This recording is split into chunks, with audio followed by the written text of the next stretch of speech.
The most dangerous voice in your life doesn't shout. It whispers.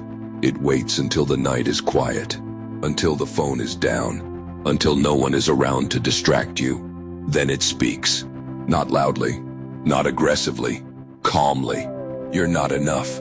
You're behind. You're pretending. And the worst part is this: no one hears it but you. That's why it survives. Silent self-doubt doesn't stop you immediately. It erodes you, slowly, patiently, without leaving evidence. You still show up, you still try, you still function, but something feels off. You hesitate before committing. You overthink before acting. You delay decisions you already know the answer to, not because you're incapable, but because doubt has learned how to sound reasonable. This is where most people lose, not in public failure, but in private hesitation. They don't quit dramatically. They stall. They tell themselves they're being careful, that they're waiting for clarity, that they need more time. But what they're really doing is listening to a quiet voice that's afraid of exposure. Silent self-doubt doesn't tell you to stop. It tells you to wait. And waiting feels responsible. It feels mature. It feels safe. Until years pass. The problem is not fear. Fear is obvious. The problem is doubt disguised as logic. It asks questions that have no answers. It demands certainty in a world that doesn't offer it. It convinces you that hesitation is intelligence. So you stay in your head, planning, refining, revising, while others move forward imperfectly, and movement beats perfection every time. Most people fail not because they believe they'll fail, but because they never fully believe they'll succeed. So they never give themselves fully. They keep an exit open. They hold something back. They protect their ego from disappointment. That protection becomes a prison, because half commitment produces half results, and half results feed doubt. That's the loop.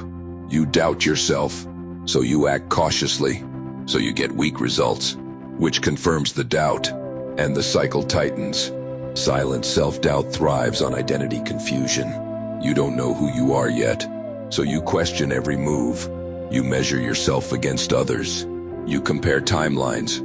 You assume everyone else knows something you don't. They don't. They're just moving without permission. Confidence is not clarity.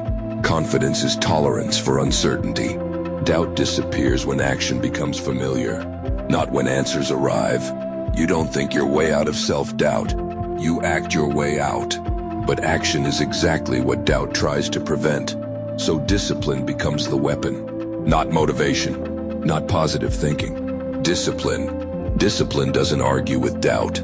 It ignores it. It doesn't ask, am I ready? It asks, what's next? That's how you quiet the voice. Not by silencing it, by making it irrelevant. Silent self-doubt loses power when your behavior no longer depends on your thoughts. Most people wait to feel confident before they act. Disciplined people act and let confidence catch up later. That delay is painful because moving while doubting yourself feels like betrayal. You feel exposed, unprotected, vulnerable. But that vulnerability is necessary because doubt feeds on safety. As long as you stay hidden, it survives.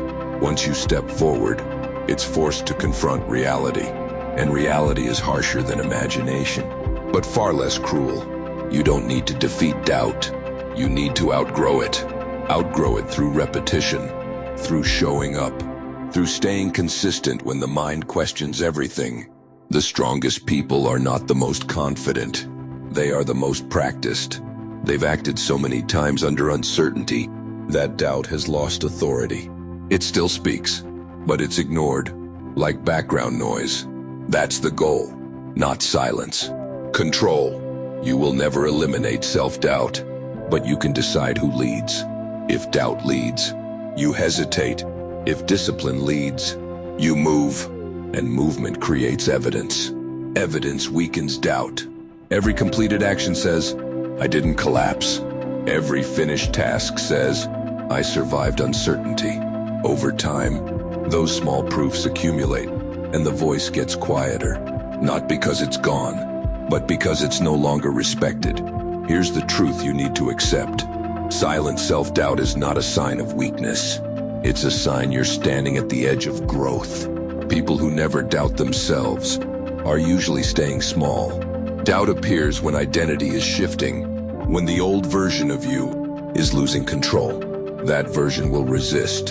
It will question. It will delay. It will warn you, not to protect your future, but to preserve familiarity.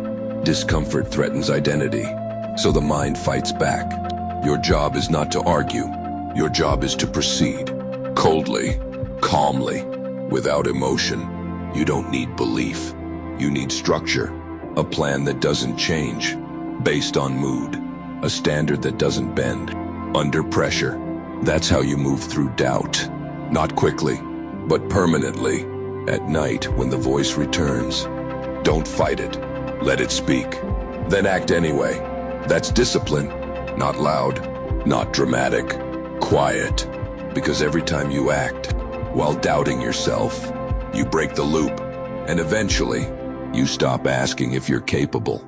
Not because you found the answer, but because the question stopped mattering. That's when self-doubt loses. So understand this. You're not broken. You're not behind. You're not weak. You're just early in the process, where doubt is louder than evidence. Keep going. Not emotionally, not aggressively, mechanically.